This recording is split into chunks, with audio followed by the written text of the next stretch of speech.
La protection de la frontière des États-Unis, en particulier la section au Texas, est un sujet très débattu dans la société américaine.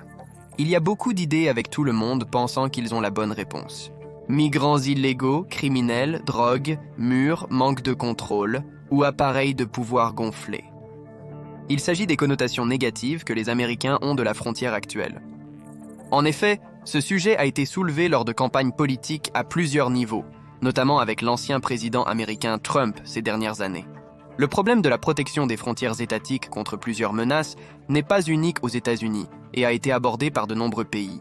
Il existe actuellement plusieurs solutions à ce défi intérieur, mais aucune n'a encore prouvé son efficacité aux États-Unis. Pourquoi est-ce si difficile à réaliser? Avant de comprendre pourquoi protéger la frontière est difficile, nous devons savoir pourquoi elle doit être protégée. La frontière entre les États-Unis et le Mexique est l'une des frontières les plus fréquemment traversées au monde, principalement en raison des fortes connexions économiques et familiales entre les deux nations.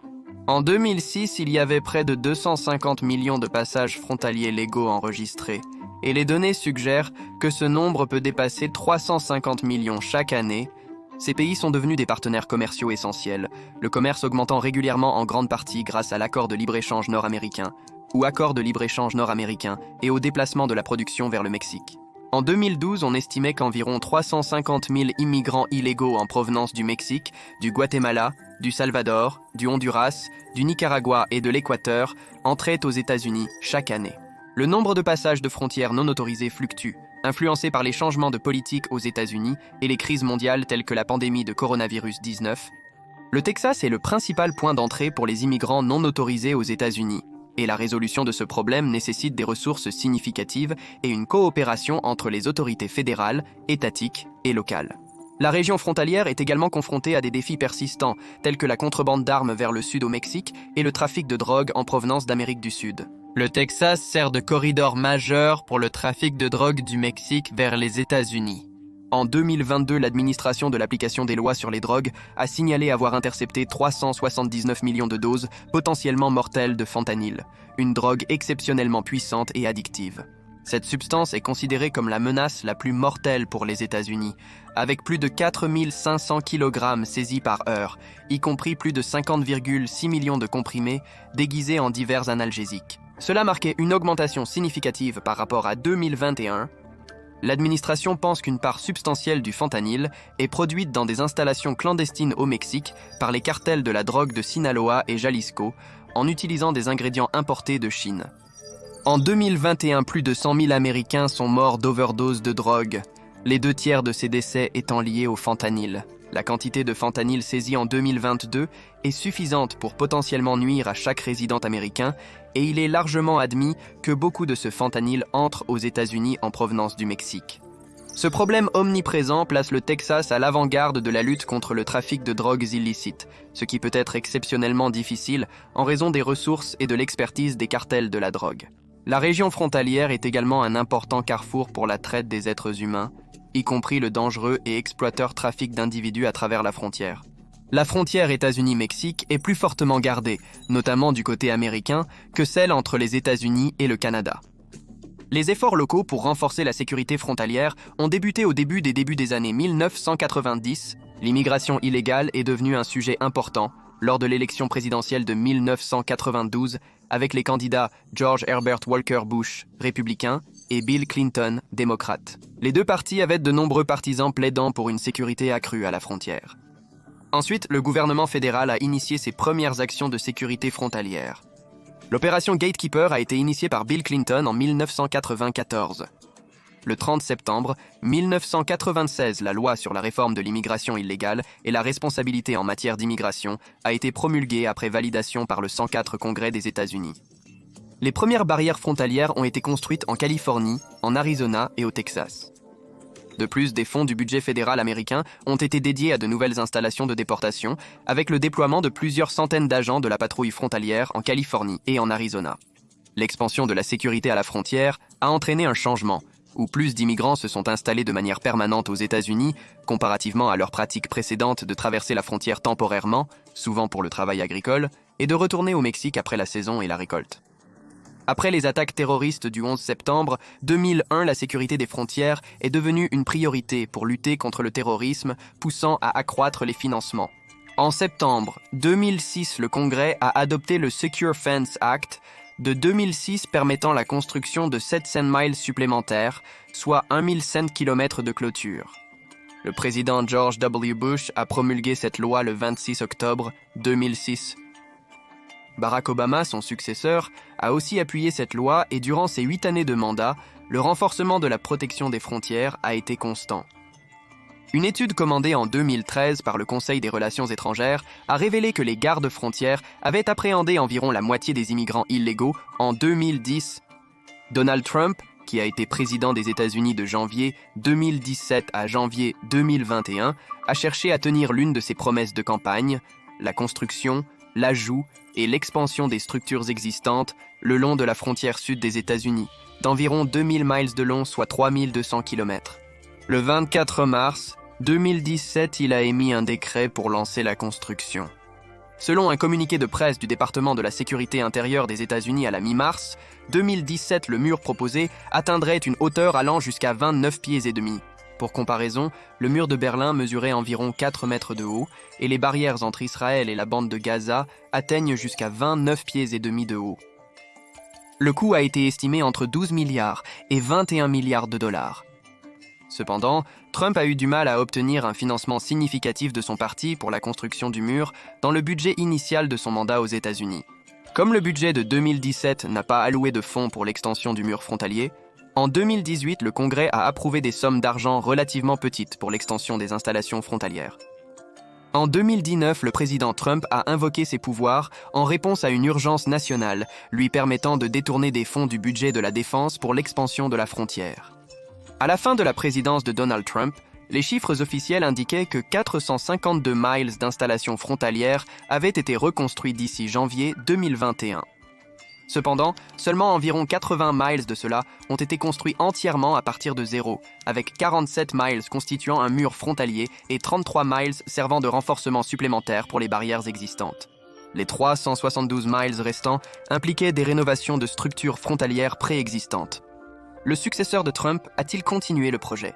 Au départ, le mur frontalier semblait sans avenir. Le 20 janvier 2021, son premier jour en fonction, le président Biden a immédiatement arrêté toute construction supplémentaire du mur. Il avait même déclaré « Il n'y aura pas un autre pied de mur construit sous mon administration ». Avec le temps, cependant, il s'est avéré que ce n'était pas le cas, comme nous l'expliquerons plus tard. Il est important de noter que bien qu'il ait juré qu'aucun autre mur ne serait construit, les sections du mur qui avaient été achevées n'ont pas été démantelées. Alors que Biden poursuivait son premier mandat en tant que président, il est rapidement devenu évident qu'il y avait une augmentation significative du nombre de réfugiés franchissant la frontière. Cette tendance continue jusqu'à maintenant aux États-Unis. La patrouille frontalière ayant appréhendé 181 059 personnes le long de la frontière sud en août, comparativement à 132 648 en juillet de l'année précédente, au total, plus de 2,2 millions d'immigrants ont été détenus depuis le début de l'exercice précédent, qui a commencé en octobre 2022. L'administration Biden a aussi indiqué qu'elle reprendrait les déportations de migrants vénézuéliens illégaux. C'est clairement devenu un problème croissant, alors quelles mesures ont été prises? En janvier 2023 à El Paso, le président Biden a déclaré vouloir instaurer des régulations de transit pour les pays du tiers-monde. La construction du mur a repris, malgré l'opposition du président. Durant la présidence de Donald Trump en 2019, des fonds ont été alloués pour la construction du mur frontalier, et depuis lors, le Congrès a refusé de les distribuer à d'autres domaines. Biden est cité plus tard en disant qu'il ne peut pas arrêter la construction parce que la loi exige que le financement soit utilisé et achevé en 2023. L'agenda politique favorisant la gestion de l'immigration par l'application de la loi à la frontière résulte des efforts combinés de divers dirigeants. L'application extensive et intensive de cette stratégie a conduit à une augmentation notable des appréhensions, servant par la suite de justification à des mesures d'application renforcées et à la militarisation à grande échelle de la frontière entre le Mexique et les États-Unis. Paradoxalement, cette militarisation n'a pas réussi à réduire les entrées non documentées, mais a plutôt diminué le taux de migration de retour par des personnes légales. En conséquence, cette diminution des voyages légaux entre les pays à amplifier le taux net de migration non autorisée et à contribuer à l'expansion de la population sans papier.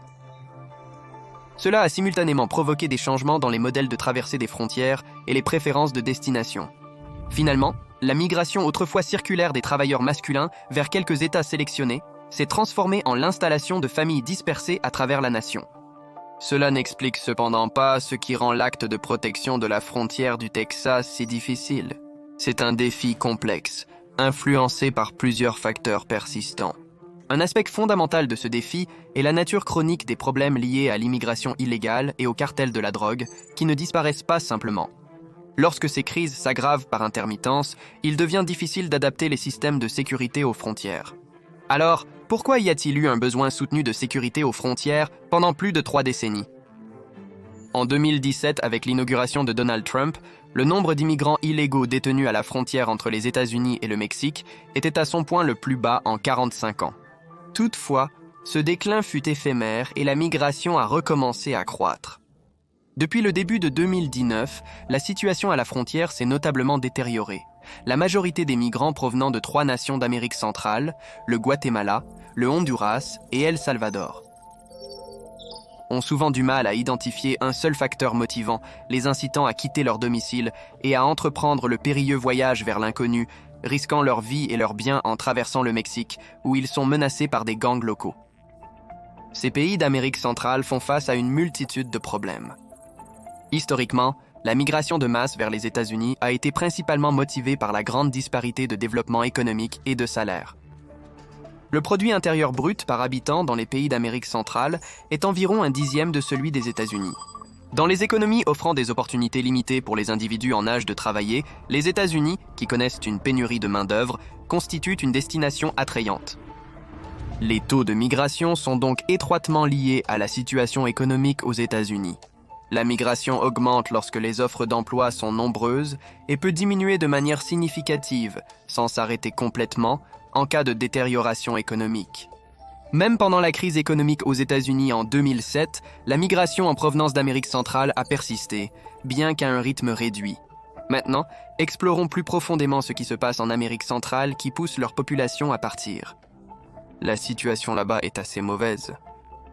Environ 70 à 75% de la population du Honduras et du Guatemala et 41% de la population du Salvador vivent sous le seuil de pauvreté, en particulier dans les zones rurales habitées principalement par des peuples indigènes qui reçoivent souvent un soutien minimal de l'État. Ces régions rurales sont particulièrement touchées par le facteur émergent qui stimule la migration, le changement climatique. Certaines zones connaissent maintenant une année entière de précipitations en une seule journée, entraînant l'érosion des sols et la destruction des cultures. Dans certaines régions, des mois sans pluie entraînent l'élargissement du corridor sec en Amérique centrale. En conséquence, les cultures traditionnelles ne produisent plus de récoltes, laissant peu d'alternatives pour les communautés touchées. Certains individus tentent de chercher un emploi dans les zones urbaines, mais cela implique de payer un tribut aux gangs locaux qui contrôlent ces quartiers troublés et de recruter les enfants des migrants. Par conséquent, beaucoup perçoivent le départ pour les États-Unis comme leur seule option, surtout lorsqu'ils ont déjà des parents et des amis qui y résident. De nombreuses personnes risquent leur vie, car le terrain qu'elles doivent traverser peut être impitoyable. Les migrants désireux d'aller aux États-Unis font face à une décision. Ils peuvent soit demander l'asile à un poste frontalier officiel, soit tenter d'échapper à la détection et entrer illégalement dans le pays. Selon la loi américaine, l'entrée ne peut être refusée s'il y a même une légère raison, une cote de 10% sur l'échelle de la peur, de croire que la vie de quelqu'un est en danger dans son pays d'origine. Si le migrant réussit le premier contrôle, son cas sera programmé pour être examiné dans un tribunal spécial. Les migrants détenus exercent couramment leur droit de demander l'asile, évitant ainsi une expulsion immédiate. Cependant, ce processus est devenu de plus en plus difficile, car les temps d'attente se sont allongés de plus en plus. Ainsi, beaucoup de migrants cherchent des alternatives, essayant d'entrer illégalement dans le pays. La mise en place de programmes d'emploi plus larges pourrait alléger la pression frontalière, préserver les droits des migrants et résoudre les problèmes américains, demande de main-d'œuvre à faible coût. C'est une bonne idée en théorie, mais une question majeure doit être abordée.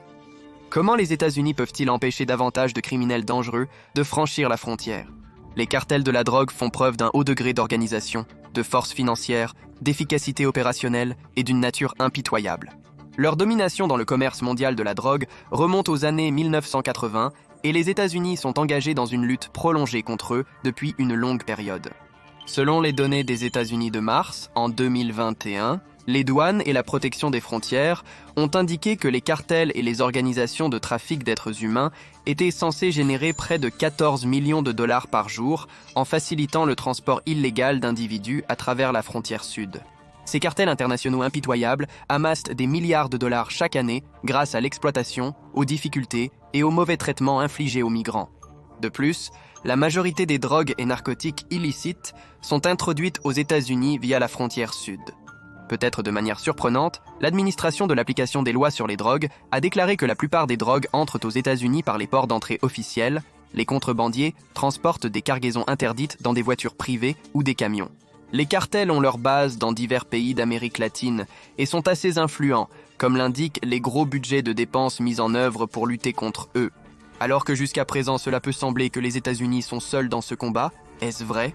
Ou y a-t-il d'autres organisations avec lesquelles les États-Unis peuvent ou s'alignent, qui peuvent aider à compenser l'influence que les cartels ont sur la région ? Malheureusement, il n'y a pas un large consensus avec les autres parties prenantes sur la meilleure façon de gérer la crise à la frontière. Le gouvernement mexicain, par exemple, n'a pas d'incitation à freiner l'immigration, car l'argent renvoyé dans leur pays d'origine par les immigrants s'élève à des milliards de dollars chaque année, et l'immigration aide également à réduire le chômage dans le pays.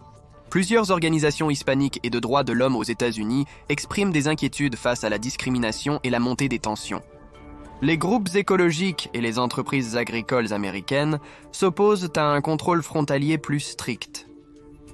Selon les experts de l'Université de Californie à Davis, une part significative de la main-d'œuvre agricole du pays est constituée de travailleurs migrants sans papier.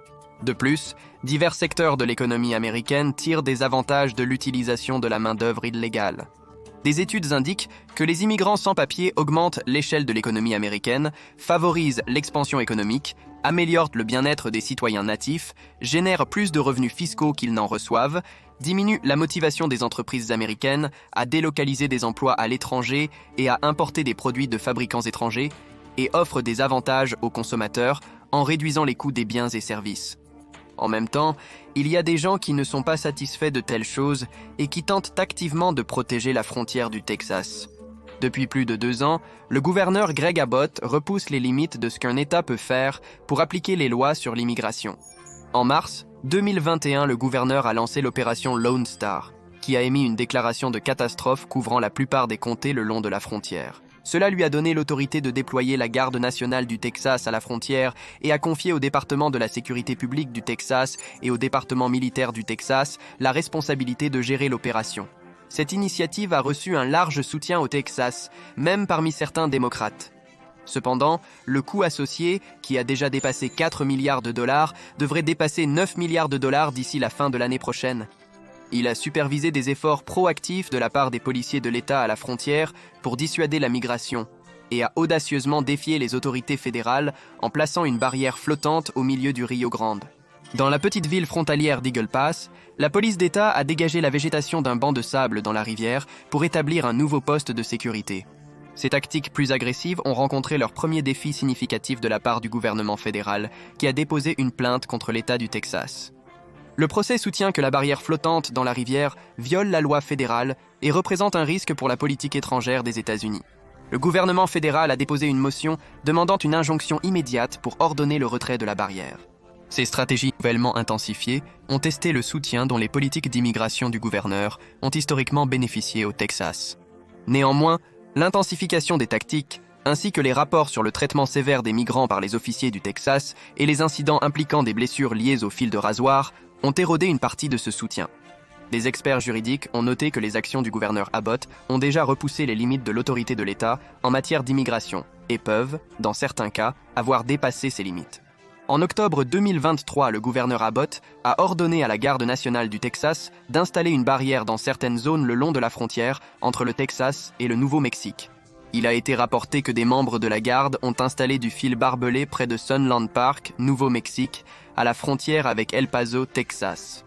Ces actions sont considérées par beaucoup comme inconstitutionnelles, politiquement motivées et gaspilleuses, tandis que d'autres expriment leur soutien et leur approbation. Mais que l'on soutienne ou que l'on s'oppose aux politiques qui ont été mises en place, il existe certaines caractéristiques géologiques qui présentent un défi insurmontable pour quiconque essaie de sécuriser la frontière.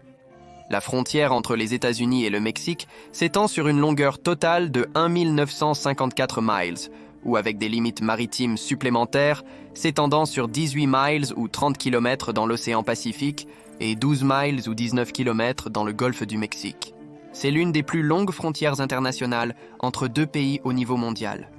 Parmi les États américains, le Texas possède la plus longue frontière avec le Mexique, représentant environ 1200 miles ou 2000 km, soit environ les 2/3 de la frontière totale. Cette vaste frontière prend diverses caractéristiques géographiques au fur et à mesure qu'elle traverse différentes régions. Zone métropolitaine d'El Paso Juárez-El Paso, Texas, et Ciudad Juárez au Mexique. Commence dans le secteur le plus à l'ouest. La frontière englobe l'étendue urbaine d'El Paso, Texas, et Ciudad Juárez, Chihuahua, Mexique. Le fleuve Rio Grande délimite cette division, avec plusieurs ponts et passages frontaliers reliant les deux villes. Région de Big Bend. En avançant vers l'est, la frontière traverse la région éloignée et accidentée de Big Bend, célèbre pour ses vues désertiques à couper le souffle, ses canyons profonds et l'emblématique parc national de Big Bend. Le Rio Grande serpente à travers ces canyons, formant une frontière naturelle dans ce territoire peu peuplé. La frontière Laredo-Nuevo Laredo met en valeur les villes vibrantes de Laredo, Texas, et Nuevo Laredo, Tamaulipas, Mexique, en se dirigeant vers l'est. Le pont international du commerce mondial facilite la connexion entre ces villes en faisant un centre majeur pour le commerce et le transport. Vallée du Rio Grande. En nous déplaçant vers la section sud-est du Texas, la frontière englobe la luxuriante vallée du Rio Grande, réputée pour sa productivité agricole. Cette zone abrite de nombreux passages frontaliers, y compris le pont international McAllen Hidalgo-Reynosa, passage frontalier de Brownsville-Matamoros. Au point le plus à l'est de la frontière entre le Texas et le Mexique, les villes de Brownsville, Texas et Matamoros, Tamaulipas se font face, séparées par le fleuve Rio Grande. Le pont international de Brownsville-Matamoros sert de conduit essentiel pour le commerce et les voyages entre les États-Unis et le Mexique. Cette vaste région frontalière diversifiée joue un rôle pivot dans les interactions entre les deux pays, façonnant leurs liens économiques, culturels et politiques. Elle englobe une variété de terrains, des déserts arides aux vallées fluviales fertiles, et a une riche histoire de commerce, de migration et d'échanges culturels. La nature dynamique de la frontière entre les États-Unis et le Mexique souligne la complexité des relations entre les deux nations. Une telle longueur de la frontière et sa diversité créent un grand nombre de questions et de problèmes concernant sa protection. La patrouille frontalière américaine soulève des préoccupations concernant des problèmes persistants liés à un financement insuffisant et à une pénurie de personnel. En moyenne, il y a environ 4 membres du personnel par mile de la frontière, la majorité d'entre eux étant concentrés dans des régions fortement peuplées. En revanche, les vastes zones désertiques et montagneuses restent peu surveillées. Les migrants franchissent la frontière soit en petits groupes, soit en groupes plus importants. Rassemblements, souvent appelés caravanes, qui peuvent comprendre des milliers d'individus. Le problème des pénuries de personnel devient évident à travers les lacunes du mur frontalier de Trump. Il s'est avéré inefficace pour diverses raisons prévisibles. Dans ces zones moins surveillées, les immigrants ont eu recours à des échelles bon marché pour le surmonter, ou ils l'ont escaladé sans aucun coût. Ils ont utilisé des outils électriques abordables pour le franchir, découpant de petites sections pour se faufiler et tranchant de plus grands segments pour le passage des véhicules. Dans une zone particulièrement petite en 2020, ils ont scié le mur au moins 18 fois, un fait connu de la patrouille frontalière. De plus, ils ont construit des tunnels, certains étant vastes, y compris le plus grand jamais trouvé, tandis que d'autres étaient assez courts pour contourner la barrière. Ainsi, ces méthodes aboutissent à des situations où un segment du mur frontalier de Trump, dans le sud du Texas, a coûté un extravagant 27 millions de dollars par mile, mais il est contourné par l'utilisation d'une échelle faite maison. Cependant, ce n'est pas le seul problème auquel fait face un mur frontalier, car un autre problème plus naturel se pose. Des milliards de dollars sont requis pour ériger un mur bien protégé. Pour le retenir, une hausse importante du personnel est requise. Si une partie du mur est endommagée, elle doit être réparée. Le mur devra régulièrement être mis à jour et amélioré de temps à autre. Il y a peu de preuves indiquant qu'une hausse des dépenses pour le mur frontalier réduira les traversées illégales. Mais en toute équité, Ce n'est pas le premier mur frontalier jamais tenté, et nous pouvons voir si les leçons apprises dans d'autres pays ont donné des résultats positifs. Aujourd'hui, il y a plus de 60 barrières physiques pour traverser les frontières nationales dans le monde, alors qu'en 1989, il n'y en avait que 6. La majorité des frontières mondiales sont des clôtures fortifiées très hautes, y compris celles créées par Trump. Peut-être que le mur de béton le plus célèbre sépare Israël des territoires palestiniens. En 1994, il entourait la bande de Gaza, et de 2011 à 2015, des fortifications ont été construites aux frontières avec l'Égypte, la Jordanie et le Liban. Israël justifie cette politique comme une défense contre le terrorisme, tandis que d'autres organisations internationales, y compris l'Organisation des Nations Unies, estiment qu'elle complique considérablement la vie de la population palestinienne. La Syrie est entourée sur presque tous les côtés par des fortifications frontalières. En 2014, pour se protéger contre les migrants et les terroristes, le mur promis par le président Recep Tayyip Erdogan a commencé à être construit à la frontière syro-turque. Contrairement à celui de Trump, c'est vraiment un mur, pas une clôture. De plus, l'Irak et la Jordanie ont clôturé la Syrie. Les lieux autour des enclaves espagnoles au Maroc, Ceuta et Melilla, sont conçus pour contenir le flux de migrants. Cependant, ils s'avèrent souvent inefficaces car les fortifications n'atteignent que le bord de la mer. Elles peuvent donc être traversées par des bateaux ou contournées à marée basse. La Pologne a construit un mur à la frontière avec la Biélorussie pour bloquer l'afflux de migrants qui tentent d'entrer illégalement dans le pays de l'Union européenne. Les défenseurs des droits de l'homme et les experts critiquent le mur et insistent sur le fait qu'il ne sera pas en mesure de résoudre le problème de l'afflux de migrants en Pologne. La clôture la plus célèbre du monde était le mur de Berlin. Son objectif principal était d'empêcher les résidents de Berlin-Est de s'échapper vers Berlin-Ouest.